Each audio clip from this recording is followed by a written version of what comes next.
तो पिछले वीडियो में हमने class 10th NCERT maths UP board 3.2 का 5 क्वेश्चन तक सॉल्व कर लिया था। अब इस वीडियो में चलिए छठवां देखते हैं कि छठवें में क्या कह रहा है। तो इसमें है कि एक रैखिक समीकरण 2x + 3y - 8 = 0 दी गई है। दो चरों में एक ऐसी और समीकरण लिखिए या रैखिक समीकरण लिखिए ताकि प्राप्त युग्म का ज्यामितीय निरूपण जैसा कि उसका जो एक और हमें ऐसा समीकरण लिखना है जिसका कि दोनों युग्म जो बनेंगे उनके ज्यामितीय निरूपण यानी कि दोनों समीकरणों से जो रेखाएं बने, तो पहला तो है कि वो प्रतिच्छेद करती रेखाएं हों। तो हमारा समीकरण दिया गया है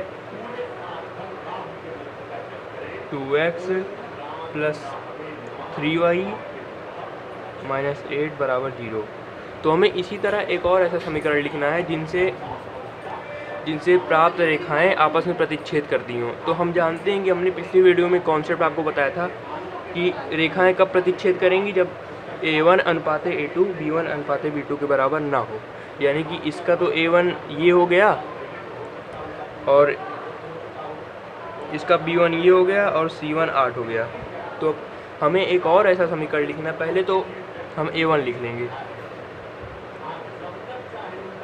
a1 2 हो गया और इसमें b1 कितना है 3। ये हमें बराबर नहीं होना, मतलब कि तो हमें नीचे ऐसा कुछ लिखना है कि ये दोनों बराबर ना हो। तो जैसे कि अगर हम नीचे 3 लगा देंगे तो देखिए 2/3 और 3/2। यदि हम नीचे ये कर दिए तो ये दोनों बराबर नहीं होंगे। और ये जो बचा c1 इसको भी हम कुछ बदल कर लिख देंगे तो ज़्यादा सही रहेगा। तो हम समीकरण लिख सकते हैं कि 3x + 2y - 7 = 0, ये आपका सही समीकरण है। अब देखिए उसमें दिया है कि रेखाएं प्रतिच्छेद करती हूँ, तो इसमें a1 ये है, a2 ये है और b1 3 है और b2 2 है। तो a1/a2 और b1/b2 के बराबर नहीं है इस समीकरण में, इसलिए यही अभिष्ट समीकरण है।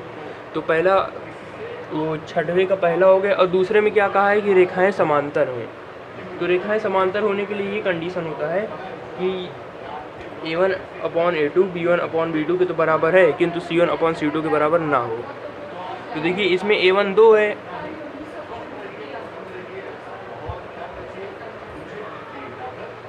दूसरे में a1 2 है और a2 3 है, और a1 2 है, b1 3 है और c1 8 है।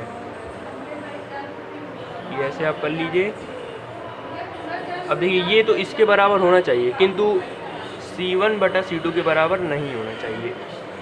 तो इन दोनों को बराबर करने के लिए हम करेंगे, यदि हम 2 के नीचे 4 लगा दें, तो जब इसे काटेंगे तो 1/2 आ जाएगा, और 3 के नीचे 6 लगा दें तो इसे काटने पे 1/2 आ जाएगा।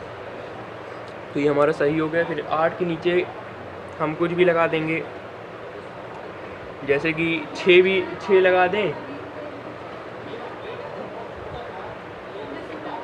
तब भी ठीक है, क्योंकि 2 चौका 8 हो जाएगा, 2 3 6 4/3। तो ये दोनों बराबर हो गए, लेकिन ये बराबर नहीं हुआ।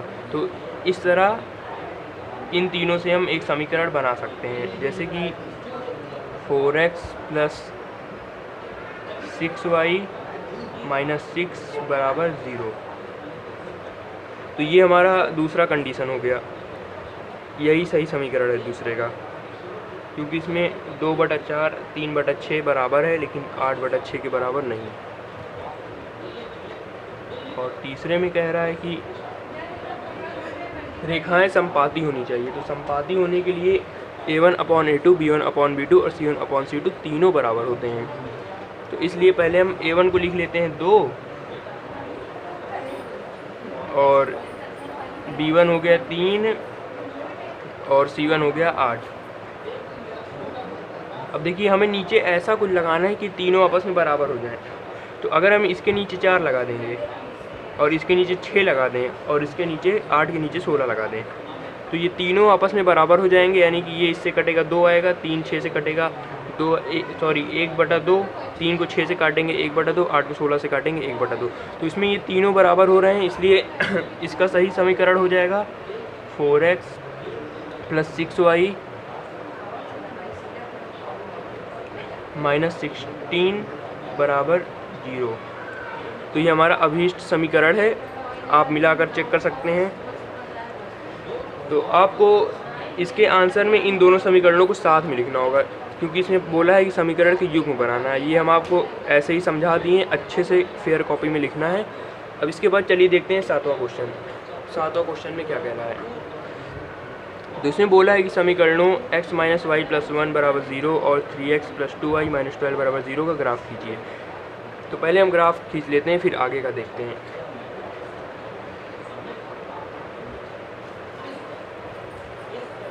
तो पहला तो समीकरण है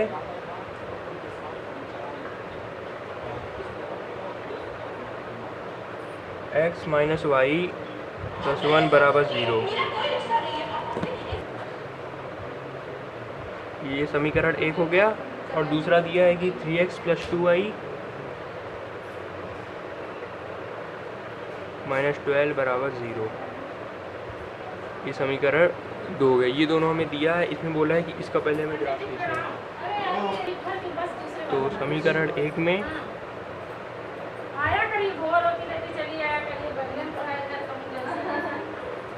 यदि हम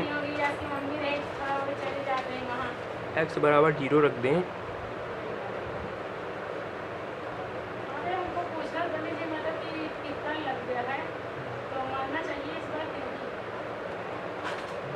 तो देखिए पहले हम समीकरण लिख लेंगे x माइनस वाई प्लस 1 बराबर 0। तो 0 माइनस वाई प्लस 1 बराबर 0। फिर 0 का कोई मतलब नहीं रहता, इसलिए माइनस वाई बराबर, ये प्लस 1 इधर आएगा तो माइनस 1 हो जाएगा, या फिर माइनस से माइनस कैंसिल हो जाएगा, y बराबर 1। जब हमने समीकरण 1 में x 0 रखा तो y हमारा 1 आ गया। फिर हम x कुछ और रख के देखते हैं। फिर जब हम x बराबर 1 रखेंगे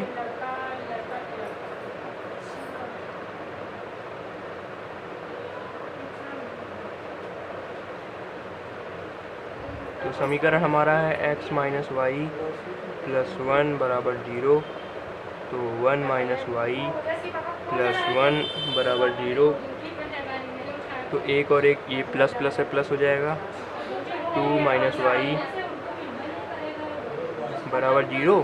तो माइनस वाई को जैसे हम इधर ले जाएंगे तो 2 बराबर 0 हो जाए, सॉरी 2 बराबर वाई हो जाएगा, क्योंकि माइनस वाई इधर आएगा प्लस में हो जाएगा, और 0 प्लस वाई बराबर वाई होता है, तो इसलिए y बराबर 2 हो गया। इसमें आपको ऐसा ही मान रखना है कि जिसमें माइनस या प्लस में तो आ सकता है, किंतु पॉइंट में या फिर बटे में ना आए तो आपको दर्शाने में ज़्यादा सही रहेगा, इसलिए बता रहे हैं। समीकरण 2 में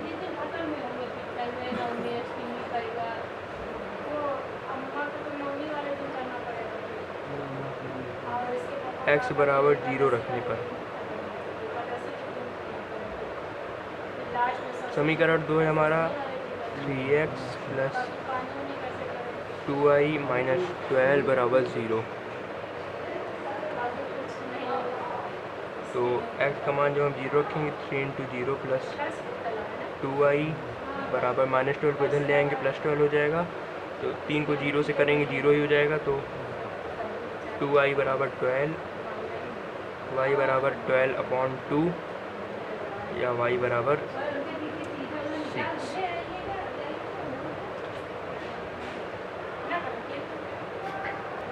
फिर यदि हम इसमें x बराबर 2 रख दें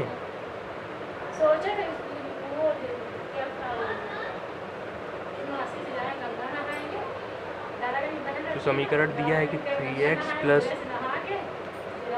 2y माइनस 12 बराबर 0। तो 3 इंटू 2 प्लस 2y बराबर 12, माइनस 12 इधर जाएगा, प्लस 12 हो जाएगा। तो 3 गुना 6 प्लस 2y बराबर 12, 2y बराबर 12 माइनस 6। तो y बराबर पहले दो 12 में 6 गए 6 हो जाएगा। तो y बराबर 6/2 बराबर 3। तो हमें दोनों समीकरणों के 2 हल मिल गए। तो इनके आप पहले बॉक्स बना लेंगे, जैसे कि हमने आपको पिछली वीडियोस में बताया था। हम डायरेक्ट आपको ग्राफ पे निरूपण करके दिखा दे रहे हैं। बॉक्स आप बना लीजिएगा तब हल कीजिएगा, तब ज़्यादा सही रहता है, वो रूल है इसमें। तो ग्राफ पे निरूपण देखिए कैसे होगा।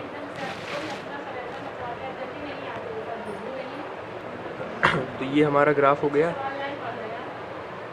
इसमें पहले हमने जब x का मान 0 रखा था तो y 6 आया था। सॉरी, समीकरण 1 में जब हमने x 0 रखा था तो y हमारा 1 आया था। तो x 0 यहाँ पर हो गया, y 1 ऊपर हो गया, तो 0 और 1 हो गए निर्देशांक। फिर हमने जब x 1 रखा था तो y 2 आया था, तो x 1 इधर हो गया, y 2 यहाँ पर हो गया, ये 1 और 2 का निर्देशांक। और दूसरे समीकरण में हमने जब x 0 रखा था तो y 6 आया था, तो x 0 यहीं पर होगा और y 6 ये ऊपर हो जाएगा। तो ये 0 6 का निर्देशांक, और x 2 रखने पे y 3 आया था, तो x 2 यहाँ पर है और y 3 ये यहाँ पर हो जाएगा। तो 2 3 का निर्देशांक ये। तो पहले हम समीकरण 1 की रेखाओं को मिलाएंगे, यानी कि 0 1 और 1 2, तो ये दोनों रेखाएं हो गई, इन्हें हम ऐसे मिला देंगे। फिर समीकरण 2 की रेखाओं को मिलाएंगे, 0 6 और ये 2 3, इसको मिला देंगे। फिर हम देखेंगे कि ये दोनों रेखाएं यहाँ पर काट रही हैं, 2 x 2 और y 3, ये 2 और 3 पर काट रही हैं। तो इसमें आगे कहा है क्वेश्चन में कि x अक्ष और इन रेखाओं से बने त्रिभुज के शीर्षों के निर्देशांक ज्ञात कीजिए और त्रिभुजाकार पटल को छायांकित कीजिए। तो x अक्ष और इन रेखाओं से बने त्रिभुज, तो x अक्ष ये हो गया और इन रेखाओं से बना त्रिभुज, तो ये 3 भुज हो गया। तो जब हमने इन रेखाओं को मिलाया तो ये त्रिभुज बन रहा है एक। तो त्रिभुज के तीनों निर्देशांक क्या हो जाएंगे, पहला तो 2 और 3 हो गया, और दूसरा निर्देशांक ये जब हम इन रेखाओं को आगे बढ़ाएंगे तो 1 पर मिल रहा है, तो दूसरा निर्देशांक हो जाएगा -1 y -1 और 0। और तीसरा निर्देशांक ये इसको आगे बढ़ाने पर 4 और 0 इस पर मिल रहा है। तो त्रिभुज के तीनों निर्देशांक ये बिंदु और ये बिंदु हो जाएंगे। और ये रही बात इसे छायांकित करने की, तो इसे आप पेंसिल से शेड कर देंगे, छायांकित हो जाएगा। तो एक्सरसाइज 3.2 ख़त्म होता है। अगली वीडियो में हम एक्सरसाइज 3.3 को देखेंगे। अगर वीडियो अच्छा लगा हो तो वीडियो को लाइक एंड चैनल को सब्सक्राइब एंड शेयर कर दीजिए। Thank you.